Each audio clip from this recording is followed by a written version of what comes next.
सीधे एग्जाम से जीवन थोड़ी डिसाइड होगा। एक लड़का था और उसको एनडीए का इंटरव्यू देना था। एनडीए यहाँ सब जानते होंगे। वो केरल से निकला देहरादून के लिए। देहरादून में था इंटरव्यू। बड़े गरीब घर का बच्चा था। उसकी बहन ने बोला कि मैं अपने कंगन बेच देती हूँ और इससे जो पैसे आएंगे इससे टिकट करा के चले जाना। कंगन बेचने से इतने ही पैसे आए कि एक तरफ का टिकट हो पाया, दूसरी तरफ का हो नहीं पाया। और एनडीए में यदि आप सेलेक्ट हो जाओ तो आने जाने का आपको पैसा वापस मिलता। तो उसको पूरा भरोसा था कि मुझे आने जाने का पैसा मिल जाएगा। उस बच्चे को पायलट बनना था तो गया भाई देहरादून में और रिजेक्ट हो गया।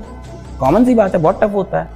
रिजेक्ट हो गया। जैसे ही रिजेक्ट हो उसको लगा अब क्या करें, अब अपनी बहन को क्या मुंह दिखाएंगे, कंगन बेच के यहाँ तक आए हैं, क्या इज्जत रहेगी हमारी। वो बच्चा चला गया पहाड़ की चोटी पे और उसके मन में वही ख्याल आया जो हम सबके मन में कहीं ना कहीं कभी ना कभी तो आता ही है। तो एक बार चोटी की तरफ जाए फिर पीछे चला जाए, क्योंकि डिसीजन लेना पड़ता है। जब वही सोच रहा था तो उसी टाइम वहां पे एक शिवानंद स्वामी आ गए इत्तेफाक से पहाड़ के ऊपर। तो शिवानंद स्वामी ने से पूछा कि बच्चा क्या कर रहे हो।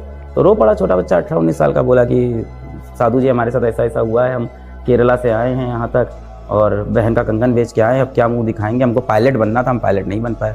क्या है तुम इधर आओ, चलो पहले हमारे साथ। तो उसको ले गए अपने साथ आश्रम में। बोले चलो खाना खाओ, रोटी खाओ, बढ़िया। क्या चलो अब सो जाओ, अब समय से रात हो गई, चलो सो जाओ। सो गए। अगले दिन सुबह उठे, क्या लो किराया लो, चलो घर जाओ। तो फिर वो फिर से रो दिए कि यार साधु जी हमें तो लगा था आप कुछ सोल्यूशन बताओ, कुछ ज्ञान बताओगे, आप तो ऐसे किराया दे के वापस भेज रहे हो। तो उन्होंने कहा कि तुम पायलट आज इसलिए नहीं बन रहे हो क्योंकि भगवान ने तुम्हारे लिए कुछ बहुत बड़ा प्लान कर रखा है। तो वो बंदा प्लेन उड़ाना चाहता था तो उसने मिसाइल उड़ाई। डॉक्टर एपीजे अब्दुल कलाम साहब।